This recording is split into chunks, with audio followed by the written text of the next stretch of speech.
Brought to you by KR Mangalam University.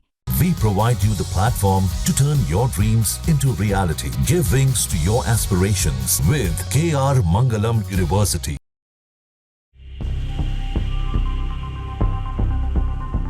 Nilambur seat पर उपचुनाव को केरल में अगले साल के विधानसभा चुनाव से पहले सेमीफाइनल माना जा रहा था।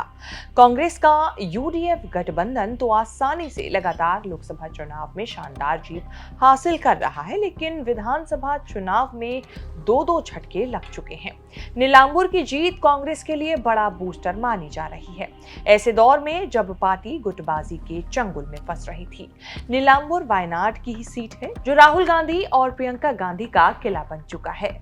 यूडीएफ की टक्कर वाले सत्ताधारी एलडीएफ को बड़ा सेटबैक लगा है। वैसे बीजेपी ऐसी पार्टी नहीं है जो हारने के बाद घर बैठ जाती है। लंबे वक्त से बीजेपी केरल में जमने के लिए हाथ पैर मार रही है। लोकसभा चुनाव में त्रिशूर से सुरेश गोपी बूस्टर बने भी, लेकिन नीलांबुर जीतने का सपना ऐसा टूटा कि बीजेपी के उम्मीदवार मोहन जॉर्ज रेस में ही नहीं दिखे।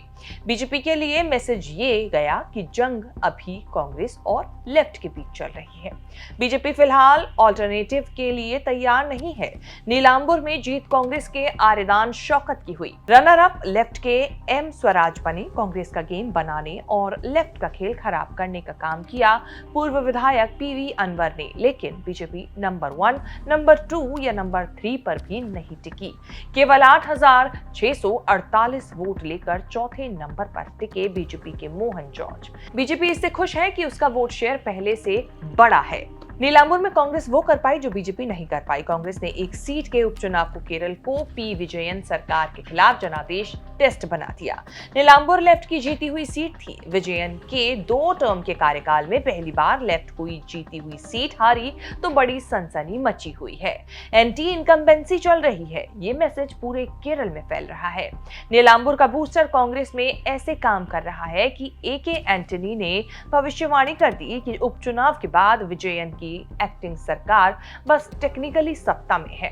बदलाव का ऐलान हो चुका है। कांग्रेस की जीत की एक बड़ी वजह ये मानी जा रही है कि नाराज होकर लेफ्ट से निकलने वाले पीवी अनवर निर्दलीय चुनाव में उतरकर एंटी लेफ्ट 19,000 से ज्यादा वोट लेकर शौकत की जीत को आसान कर दिया। इसी सीट से अनवर 2 बार चुनाव जीते। जो अनवर कांग्रेस के खिलाफ लड़े, उसी की तारीफ कर रहे हैं केरल कांग्रेस के अध्यक्ष सनी जोसेफ।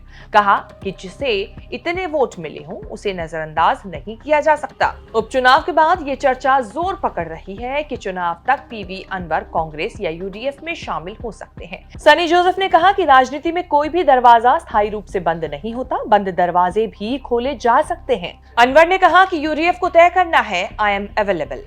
वैसे लेफ्ट से अलग होकर अनवर ने जनवरी में तृणमूल कांग्रेस ज्वाइन की थी, लेकिन चुनाव में उतरे निर्दलीय हैसियत से। नीलांबुर से कांग्रेस का मुसलमान कार्ड भी काम आया। बीजेपी और लेफ्ट ने गैर मुसलमान उम्मीदवार उतारकर खेल करने की कोशिश की। कांग्रेस ने पीवी अनवर की छोड़ी हुई सीट पर मुसलमान आरेदान शौकत को ही उतारकर सब उल्टा पुल्टा कर दिया। एन चुनाव के समय कांग्रेस के साथ जमात ए इस्लामी के समर्थन वाली वेलफेयर पार्टी के आने से भी फायदा हो गया। शौकत नीलांबुर के लगभग हर एक पंचायत से जीते। माना जा रहा है कि अगले चुनाव के लिए वेलफेयर पार्टी से कांग्रेस के संबंध और मजबूत होंगे। लेफ्ट को इसका भी नुकसान माना जा रहा है कि उसने बीजेपी के सुर में सुर मिलाकर कांग्रेस के जमात वेलफेयर पार्टी से 60 गांठ को हवा दी। मुसलमान एकजुट हुए, नुकसान लेफ्ट और बीजेपी को बढ़िया से हो गया।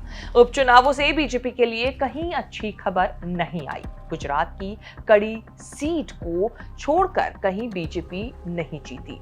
बंगाल की कालीगंज सीट पर बीजेपी 50,000 वोटों से हारी। पंजाब के लुधियाना में 14,000 वोटों से हारकर तीसरे नंबर पर रही बीजेपी के सबसे बड़े गढ़ गुजरात के विसावदर में बीजेपी उम्मीदवार की हार 17,000 से ज्यादा वोटों से हुई।